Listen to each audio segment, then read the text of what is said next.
ముందుగా సనాతన ధర్మ కుటుంబీకులందరికీ కూడా శుభాభివందనాలు. ఈ రోజు నేను మీతో చర్చించాలనుకున్న ఆలయం కొప్పూరులో ఉన్నటువంటి శ్రీ ఉమా సంగమేశ్వర స్వామి వారి ఆలయ విశేషాలు ఈరోజు మనం తెలుసుకుందాం.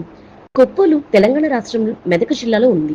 నిజాం సాగర్ వెనకాల ఉన్న ఈ ఊర్లో ఒక గుహాలయం కలదు. చిన్న గుట్ట మీద ఉన్నటువంటి ఈ ఆలయం స్వయంభూ శివాలయం. 50 సంవత్సరాల క్రితం ఈ ప్రాంతమంతా కూడా అడవిలాగా ఉండేది.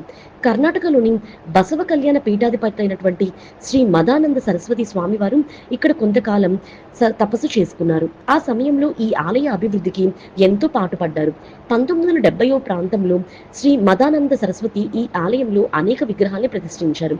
వీటిలో ధ్వజస్తంభం పక్కనే ఉన్న అతి చిన్న నంది, గరుడ, ఆంజనేయ స్వామి విగ్రహాలు అత్యంత ఆకర్షణీయంగా ఉంటాయి. గర్భాలయం ముందు పెద్ద నంది కలదు. గర్భాలయం స్వతస్థితంగా ఏర్పడినటువంటి గుహ. ఇందులో కొలువు తీరిన శ్రీ ఉమా సంగమేశ్వర స్వామి వారు భక్తుల కోరికలు తీర్చే చల్లని తండ్రి.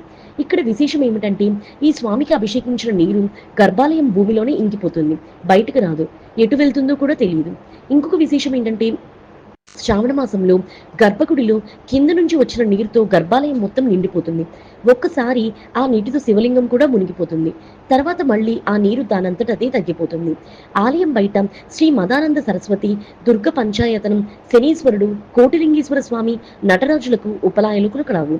మనం రాష్ట్రం నుంచే కాక మహారాష్ట్ర, కర్ణాటక నుంచి కూడా భక్తులు అధిక సంఖ్యలో స్వామివారిని దర్శించుకోవడానికి ఈ ఆలయానికి వస్తూ ఉంటారు.